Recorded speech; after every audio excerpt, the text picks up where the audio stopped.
Un navire traverse l'océan Atlantique lorsqu'une tempête éclate. Au début, la situation ne semble pas très grave, mais bientôt, les passagers du navire réalisent que les choses empirent. Les vagues sont énormes et rien ne peut sauver le bateau. Il commence à couler. À bord, il n'y a qu'un seul canot de sauvetage. Et malheureusement, il ne peut emporter qu'une seule personne. Le capitaine se trouve dans une situation terrible. Il doit décider quel passager se verra offrir une chance de survivre. Outre le capitaine, il y a 8 personnes à bord. Certaines d'entre elles ont l'air sympathiques, d'autres méchantes, mais impossible d'aller vraiment au fond des choses avant qu'il ne soit trop tard. Le premier passager est Alex, un artiste talentueux de 28 ans. Il vient d'avoir sa première exposition internationale et s'en vante à tort et à travers. Il dit vouloir inspirer le monde avec son art, mais en réalité, c'est son timide frère jumeau qui a peint ses chefs-d'œuvre, et Alex ne désire que lui voler la vedette. La passagère suivante est Maria, elle a 23 ans et elle est enceinte de 8 mois. Elle est capricieuse, se comporte souvent de manière déraisonnable et traite plutôt mal le personnel. Elle voyage pour retourner chez son mari, mais ce que celui-ci ignore, c'est que l'enfant n'est pas de lui, mais de son meilleur ami. Elle le trompe depuis toujours. Cependant, nous ne pouvons pas laisser périr cette âme innocente, n'est-ce pas? Malgré son apparence négligée, ce scientifique de 65 ans, le professeur Marcus, est un éminent chercheur dans le domaine de la thérapie génique. Il travaille sur un projet qui pourrait sauver des millions de vies, mais il a également quelques squelettes dans son placard.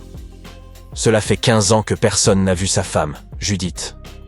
Les progrès scientifiques de Marcus ont-ils un lien avec sa mystérieuse disparition? Le docteur Anna a 34 ans. Elle est chirurgienne et a sauvé des centaines de vies lors de catastrophes naturelles. Elle a du succès en tant que médecin, mais n'est pas une très bonne mère. Ses 3 filles vivent avec leur père et ne veulent plus rien savoir d'elle. Teresa, âgée de 78 ans, est veuve et sa famille l'a abandonnée à cause de son mauvais caractère. Elle voyage pour la dernière fois de sa vie afin de visiter la tombe de son défunt mari. Il y a aussi Marc, qui n'a que 7 ans. Son caractère indiscipliné a provoqué beaucoup de disputes entre les passagers. Il voyage seul. Ses parents doivent le retrouver à l'arrivée. Les parents de ce petit monstre sont trop occupés à travailler. Alors il est de plus en plus incontrôlable. Qui sait de quoi il sera capable dans une dizaine d'années? Un androïde robot, Alpha 3, se trouve également à bord du navire. Il s'agit d'une intelligence artificielle très utile lors des expéditions. Il peut également contrôler le navire en cas d'urgence. Et la dernière passagère est Emily. Cette femme de 30 ans est belle et charmante. Elle profite de vieux hommes riches et puissants et a énormément d'argent. Elle n'a pas travaillé un seul jour de toute sa vie et n'est sur ce navire que par goût du voyage. Pour faire son choix, le capitaine invite chacun des passagers à raconter son histoire. Il leur pose une seule question. Pourquoi devriez-vous être celui ou celle qui survit? Alex répond. Vous voyez, mon art peut inspirer et changer le monde. En regardant mes œuvres, les gens découvrent la beauté de la vie. Une grande aide dans les moments difficiles. Je dois survivre. J'ai tant à donner au monde avec mes peintures. Maria répond. Ne voyez-vous pas qu'une nouvelle vie grandit en moi? Mon enfant et moi devons survivre. Cet enfant pourrait devenir un artiste ou un savant important. Ce n'est pas seulement de ma vie dont il s'agit. Le professeur Marcus dit « Mon travail n'est pas encore terminé. Il pourrait sauver des milliers de vies. Je suis proche d'une percée importante et je dois survivre pour y parvenir. » Le docteur Anna déclare « Mes mains sauvent des vies. J'ai prouvé maintes fois que je peux réaliser l'impossible dans des conditions extrêmes. Le monde ne peut pas se permettre de perdre mes compétences et mon savoir. » La vieille femme supplie. « S'il vous plaît, vous devez me comprendre. J'ai peut-être vécu longtemps, mais je veux voir la tombe de mon mari. » Marc dit « Je ne suis encore qu'un enfant. Mes parents m'attendent à la maison. Je veux serrer ma maman et mon papa dans mes bras. » Alpha 3 déclare qu'il a été créé pour servir et aider les gens. Sa capacité à analyser les situations et à prendre des décisions rationnelles en cas de crise peut être utilisée pour prévenir les catastrophes futures. Emily déclare « Regardez-moi, chaque personne n'a-t-elle pas sa valeur unique? Je suis jeune et belle, et j'ai beaucoup de potentiel. Vous le voyez bien, non ?» Le capitaine est désespéré.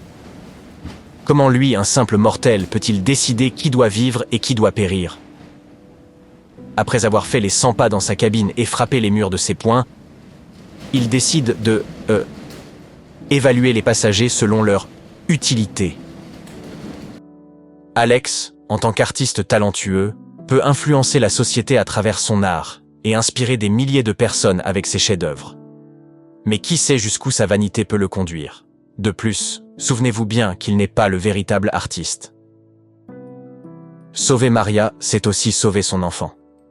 Mais aussi cynique que cela puisse paraître, la contribution de ces deux êtres à la société future n'est qu'hypothétique. Et si cet enfant grandissait pour devenir un criminel? Le professeur Marcus peut effectivement apporter des bienfaits significatifs à la société grâce à ses recherches scientifiques. Mais il n'est pas jeune. Et s'il ne vivait pas assez longtemps pour terminer son travail? Le docteur Anna est chirurgienne. Elle a déjà sauvé de nombreuses vies et continuera certainement à le faire à l'avenir. Sa capacité à fournir une assistance médicale immédiate dans des situations critiques fait d'elle l'une des meilleures candidates à la survie car elle peut sauver des vies directement et régulièrement. En même temps, c'est une mauvaise mère, et l'influence qu'elle peut avoir sur la vie de ses filles peut être néfaste. Teresa est un témoin vivant de l'histoire et de l'expérience humaine, mais malheureusement, sa capacité à contribuer à la société est limitée par le temps.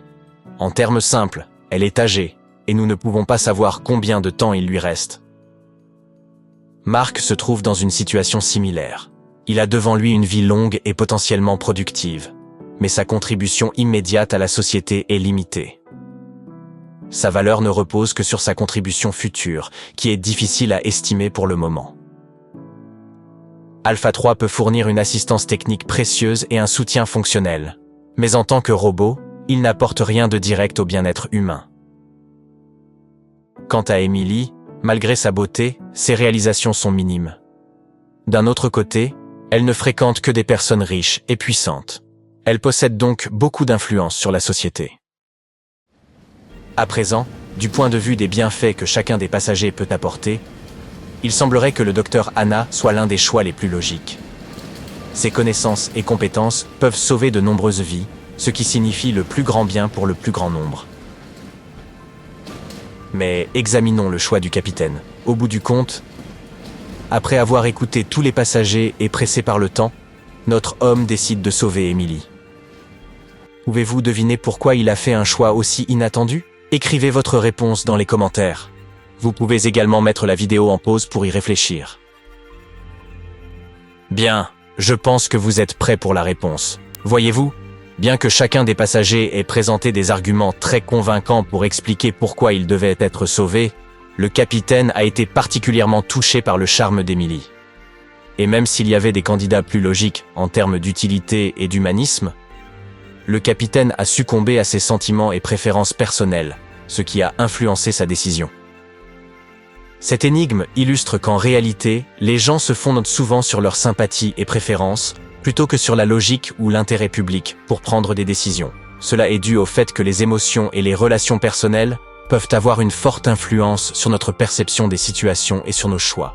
Voici un exemple concret. Les responsables des ressources humaines ont tendance à choisir des candidats qu'ils apprécient ou avec lesquels ils partagent des intérêts communs. Et il importe peu que d'autres candidats puissent avoir des compétences ou une expérience plus adaptée. Ce phénomène est connu sous le nom d'effet de similarité. Maintenant, j'ai une question importante pour vous. Quel passager sauveriez-vous? Partagez votre choix dans les commentaires. Mais je voudrais vous rappeler qu'il n'y a pas de réponse correcte.